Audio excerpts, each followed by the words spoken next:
Yeah, and sometimes the learning is not trying something completely new and should completely changing the script. Sometimes it's going deeper. That's what I loved. That's what I loved about reading this book is I was like, everything is about going deeper. It's breath practice, it's movement, it's prayer. I mean, it's all the things that we know, and almost like when these things we know are like they're self-evident that they work, almost sometimes I think we can discount it as like, well, I know what that is. It's like I'm looking for the nuanced answer to it. And it's like, no, actually, if you sit back and you breathe for 10 minutes, actually breathe the way you're supposed to, that's probably going to actually give you the answer you're looking for. It's not new, it's not like a brand new thing under the sun, but it's going to give you what you're looking for.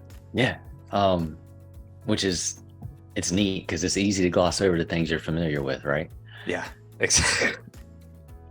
Exactly. So there was a point I want to bring up about breath in here. There was a quote that you had in it that it made me ponder quite a bit over the past week, which you said, we're made to be breathed, not to breathe.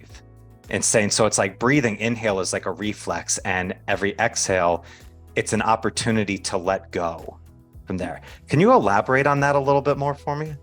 So, thanks to COVID, I had the fortune of interviewing for my own podcast a bunch of breathing experts. And there was one who studied under Carl Stowe, the doctor of breath, and she had a way of saying things. And one of her things was, we are made to be breathed. And so you sit and I marinate with that a lot. And then I started thinking, like, what if breath was like it's letting go, and exhalation is letting go, right? Mm-hmm. What if that was, and I'm weird because I do think very spiritually about a lot of things to make sense out of the world for myself. Me too. But like, what if going, if exhaling like that, what if that was like saying God's name? Mm. Just completely letting go and trusting that he's going to fill you again with that reflex, what we call a reflex of inhalation. I mean, when you exhale and you completely let go and everything relaxes, like, well, that's an act of trust, right? Yeah. I mean, there's really no guarantee that you're going to be filled again. Mm-hmm. But breath after breath, we are, right? So I don't know, there's this beautiful dance of receiving and giving, trusting, receiving, letting go, being filled. Yeah. And like, that's our life. I don't know. So, and that is our design, right? To be able to not hide or to trust or to rest in something bigger than ourselves. Mm-hmm.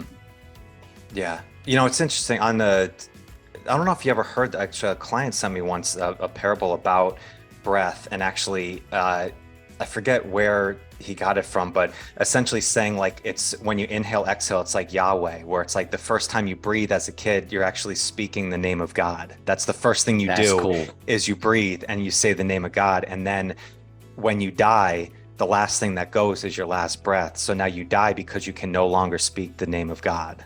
Wow. Yeah, see, that's cool. I just got goosebumps just hearing that there. But it's like, I remember he broke it down. If I can remember it, I'll send it over to you. But when I remember I heard that, I was like, that is really, really powerful. On the spiritual side, on the physical side of it too, though, I mean, just the switch over that breath can do from the sympathetic to the parasympathetic state. And as you said, like when we are fearful or we're feeling lost, what's the first thing we do? We tense up, we protect ourselves. So you hold your breath. Yes. And the thing that you do more than like that makes you feel better right away is you take that deep breath, and it's like just actually and just release it. And you said it in here, which I love, which is like one single breath can feel amazing.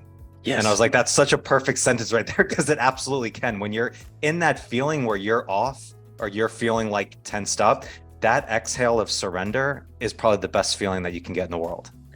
And I've had several different experiences, but one where I was scared, like just bothered and scared.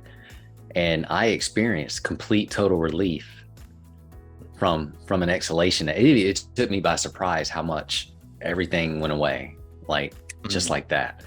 But even deeper than that, like you've probably done this too, just sitting around, like, because you're trying to learn about yourself and you're trying to learn, well, everybody's talking about meditation, or maybe I should sit around and breathe, or I should explore my breath and follow my breath, or understand my breath.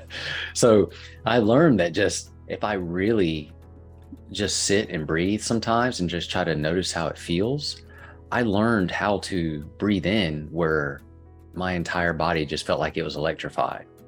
And I learned how to exhale where just everything just felt like it completely let go, and like everything just disappears. Like, and I learned how to do it on purpose.